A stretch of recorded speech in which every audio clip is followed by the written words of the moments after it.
بسم اللہ الرحمن الرحیم الحمد لأہلہ والصلاة والسلام علی اہلہا واللعنۃ الدائمۃ علی اہلہا اما بعد فقد قال سبحانہ وتعالی فی القرآن الحکیم بسم اللہ الرحمن الرحیم یا ایھا الذین آمنوا اتقوا اللہ وکونوا مع الصادقین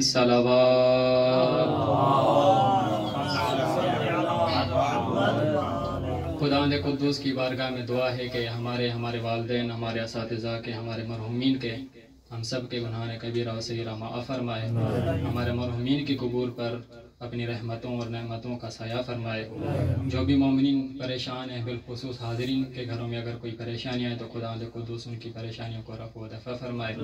ہمارے آخری حجت خدا امام زمانہ عجل اللہ تعالی فرجہ شریف کا جلد از جلد ظہور فرمائے اور ہم کو ان کے ایوان انصار میں شمار فرمائے۔ رب اشرح لی صدری ویسر لی امری واحلل عقدۃ من لسانی یفقہوا قولی۔ دعاؤں کی قبولیت کے واسطے بلند تر صلوات۔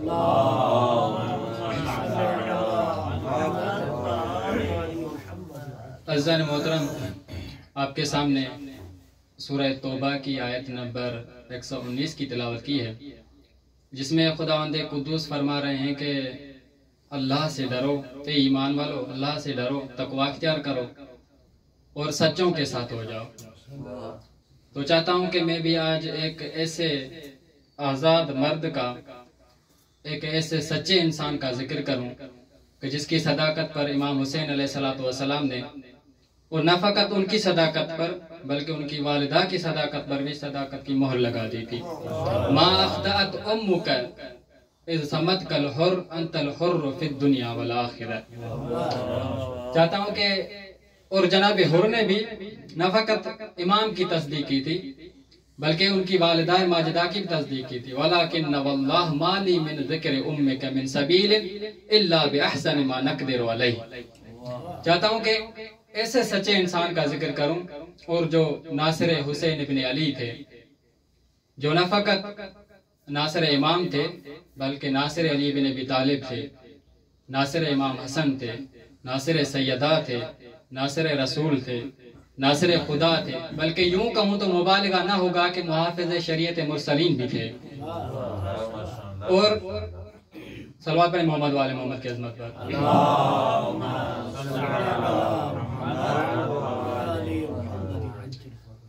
چونکہ میرا موضوع جناب حر علیہ السلام ہے تو میں آتا ہوں اپنے موضوع کی طرف۔ جب امام علیہ السلام 25 ذی الحج کو منزل بطن عقبہ سے سفر کر کے منزل شراف پر پہنچے، اور جب اس منزل پر سحر کا وقت ہوا تو امام علیہ السلام نے اپنے اصحاب سے کہا کہ فَاسْتَقُوا مِنَ الْمَاءِ فَأَكْثِرُوا، آج یہاں سے زیادہ پانی بھر لینا۔ اور امام نے سفر شروع کیا۔ چلتے چلتے جب ظہر کا دن ہوا تو اچانک امام کے اصحاب میں سے کسی نے کہا کہ اللہ اکبر، تکبیر کی صدائیں بلند کی۔ تو امام نے بھی فرمایا کہ اللہ اکبر لما کبرت، تکبیر کہنے کی کیا وجہ ہے؟ تو صحابی نے کہا کہ مجھے کھجور کے درخت دکھائی دے رہے ہیں۔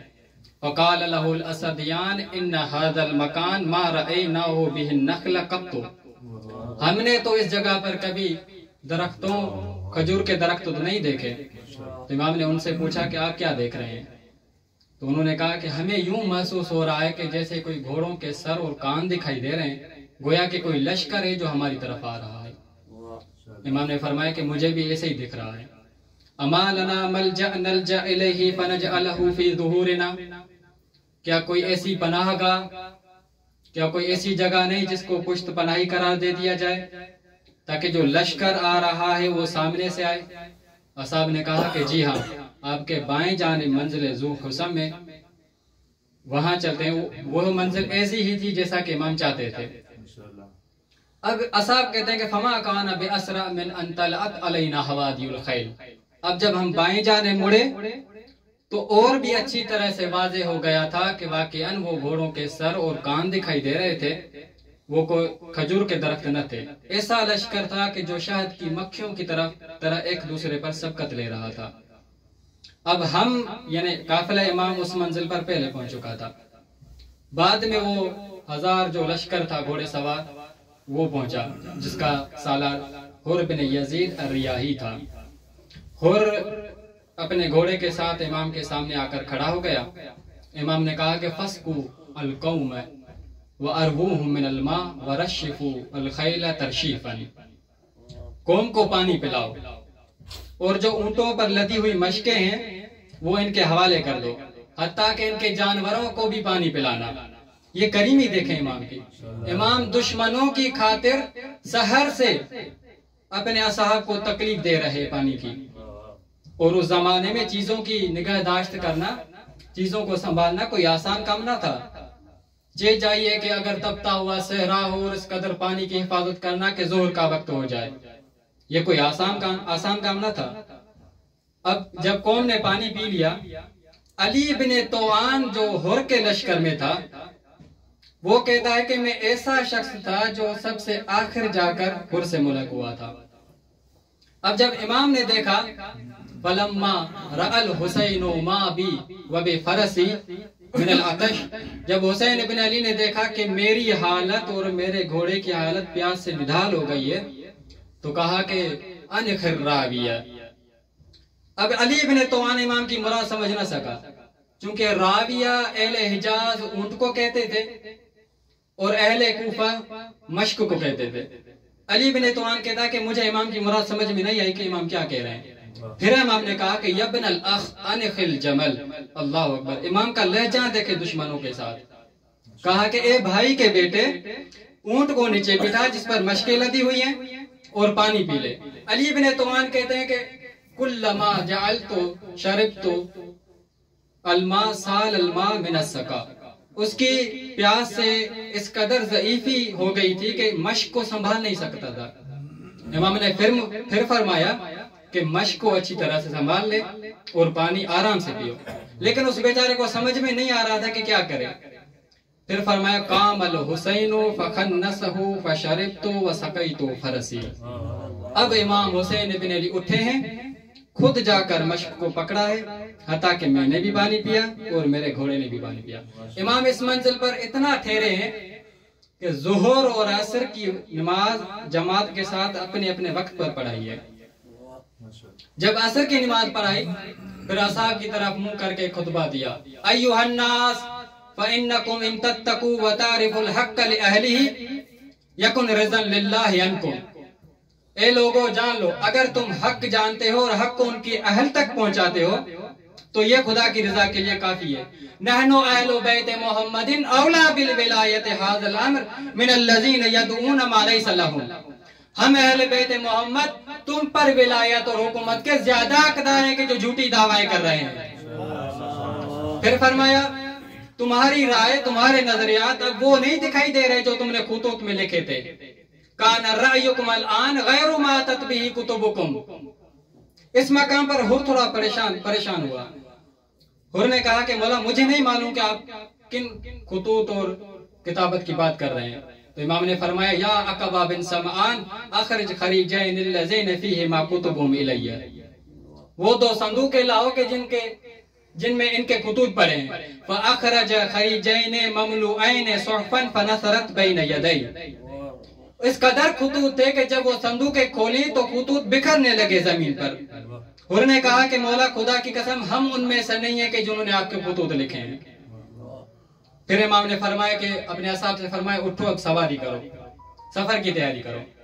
امام خود بھی سوار ہوئے، قافلہ بھی سوار ہونے لگا۔ اب امام تھوڑا انتظار کیا تھا کہ خواتین اہل حرم سوار ہو جائیں۔ اب جب قافلہ چلنے لگا تو حر حائل ہو گیا۔ حر نے راستہ روک لیا، کہا کہ سکلت امک ما ترید، اے حر تمہاری ماں تمہارے غم میں بیٹھے کیا چاہتے ہو؟ اب جو حر نے کہا کہ اما لو غیرک من العرب یقولها لی وہو علی مثل الحال التي انت علیہا، خدا کی قسم اے حسین ابن علی اگر اس جگہ کوئی اور ہوتا اور وہی کہتا کہ جو آپ نے مجھے کہا ہے تو کیا ترک ما ترک تو ذکر امہ بسکل کائنا من کان، خدا کی قسم میں بھی اسے وہی کہتا کہ تمہاری ماں تمہارے غم میں بیٹھے چاہے پھر وہ کوئی بھی ہوتا، میں ہرگز درگزر نہ کرتا۔ ولیکن واللہ ما لی من ذکر امک من سبیل الا باحسن ما نقدر علیہ، لیکن کیا کروں، خدا کی قسم ہماری پوری کوشش ہوتی ہے کہ جس قدر بھی ممکن ہو آپ کی والدہ ماجدہ کا احسن سے احسن طریقے سے ذکر کریں۔ یہی وہ مقام تھا جہاں پر امام حسین علیہ السلام حر کی حقیقت کو سامنے لانا چاہتے تھے۔ توجہ کرنا، امام نے دیکھ لیا کہ حر کے ہاں چراغ محبت تو ہے لیکن وہ معرفت کی لو سے خالی ہے۔ امام نے دیکھ لیا کہ حر کے ہاں محبت کا چراغ تو ہے لیکن اس میں وہ روغن نہیں ہے کہ جو اپنے آپ ہی بھڑک اٹھے۔ یہ چراغ اس آیت کا ابھی تک مصداق نہ بنا تھا کہ یکاد زیتھا یضیء ولو لم تمسسہ نار۔ یہ چراغ اس منزل پر نہیں پہنچا تھا کہ اپنے آپ ہی بھڑک اٹھے۔ تو امام نے بھی کوشش کی تھی کہ رفتہ رفتہ آہستہ آہستہ منزل بہ منزل اس چراغ میں نصیحتیں ڈالتے جائے، کبھی لو کی صورت میں تو کبھی روغن کی صورت میں۔ جیسا کہ اس مقام پر ایک نصیحت ڈال دی تھی، جیسا جب حر نے کہا نا کہ میں چاہتا ہوں کہ آپ کوفہ چلیں، تو امام نے فرمایا کہ الموت ادنیٰ الیک من ذالک، اور تمہاری منزل کوفہ نہیں ہے کربلا ہے۔ تمہاری منزل کوفہ نہیں ہے، کوفہ کی فکر کرنا چھوڑ دے، کربلا کی طرف متوجہ ہو۔ جب سورج سروں پر تھا تو امام حسین بن علی مصباح الہدیٰ اس چراغ کو روشن کرنے کی کوشش میں تھے۔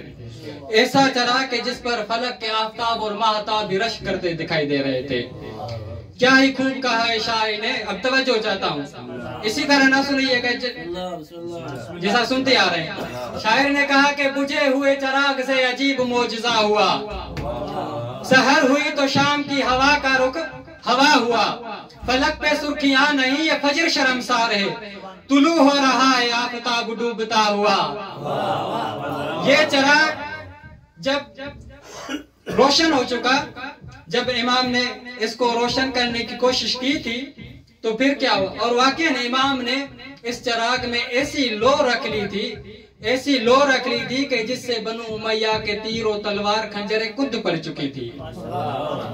کیا پھر کہا شاعر نے، الجھ گیا تھا خون ابن مرتضیٰ کی دار سے، پڑا ہے خنجر غرور خاک پر کٹا ہوا۔ حسین جیسا دوسرا کہاں سے لائے گا کوئی، حسین جیسا خلق ہی نہ کوئی دوسرا ہوا۔ ادھر تھا حر تو نام کا تھا حر مگر اسیر تھا، ادھر جو آ گیا تو پھر حقیقتاً رہا ہوا۔ صلوات پڑھے محمد و آل محمد کی عظمت۔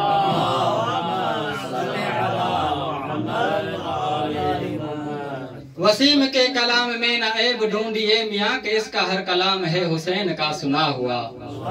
کیا ہی خوب کہا ہے شاعر۔ اب امام نے پوچھا کہ تمہاری کیا رائے ہے، تو حر نے کہا کہ میں چاہتا ہوں کہ آپ میرے ساتھ کوفہ چلیں۔ تو امام نے کہا کہ میں اس امر میں تمہاری اتباع نہیں کر سکتا اور اس حالت میں۔ تو حر نے کہا کہ اب اگر آپ کوفہ نہیں جانا چاہتے تو ایسا کریں کہ ایسا راستہ اختیار کریں جو نہ کوفہ جاتا ہو نہ واپس مدینہ۔ اب جب یہ قافلہ چلنے لگا، حر کا قافلہ بھی اور امام کا، تو حر نے راستے میں پھر امام کو نصیحتیں کی، کہا کہ یا ابن علی بن ابی طالب انی اذکرک فی نفسک، انی اذکرک اللہ فی نفسک، میں تمہیں اپنے جان کے بارے میں خدا کی یاد دلاتا ہوں۔ فتبسم الحسین، امام حسین علیہ السلام نے مسکرا کے کہا کہ افبالموت تخوفنی، کیا تم مجھے موت سے ڈرا رہے ہو؟ ہونا تو یہ چاہیے کہ میں تمہیں نصیحتیں کروں۔ امام نے کہا کہ میں تمہیں اس بارے میں وہی نصیحت کرتا ہوں کہ جو اوس کے بھائی نے اپنے چچا زاد بھائی کو کہا تھا، جب وہ اوس کا بھائی نصرت رسول کر رہا تھا اور اپنے چچا زاد بھائی کو کہا تھا کہ تم بھی ناصر رسول میں ہو جاؤ، تو اس کا چچا زاد بھائی تو نہیں آ رہا تھا لیکن الٹا اسے ڈرا رہا تھا موت سے۔ تو اس کے بھائی نے کہا تھا کہ سأمضی وما بالموت عار علی الفتى اذ ما ناوى حقا وجاهد مسلما وواصى الرجال بنفسه صالحین۔ میں تمہیں وہی نصیحت کر رہا ہوں، یعنی اب اس مقام پر یہ دوسری نصیحت تھی جو امام لوگ کی صورت میں یا روغن کی صورت میں اس چراغ میں ڈال رہے تھے۔ کہا کہ یعنی امام خود کو نصرت رسول کی منزل پر رکھ رہے تھے اور حر کو مد مقابل کا احساس دلا رہے تھے۔ اب میں مختصر کرتا ہوں، بیچ میں بہت سی منزلیں ہیں، بہت سے خطبات ہیں امام کے اور بہت سی نصیحتیں ہیں۔ اب یہ دونوں قافلے جب چلنے لگے اپنی منزل کی طرف، حالانکہ حر کی بھی منزل حقیقت وہی تھی، تو جب قافلہ چلتا چلتا ہوا کربلا پہنچا، وَالصُّبْحُ إِذَا تَنَفَّسَ، جب صبح عاشور ہوئی اور حر نے وہ خیام کو چومتی ہوئی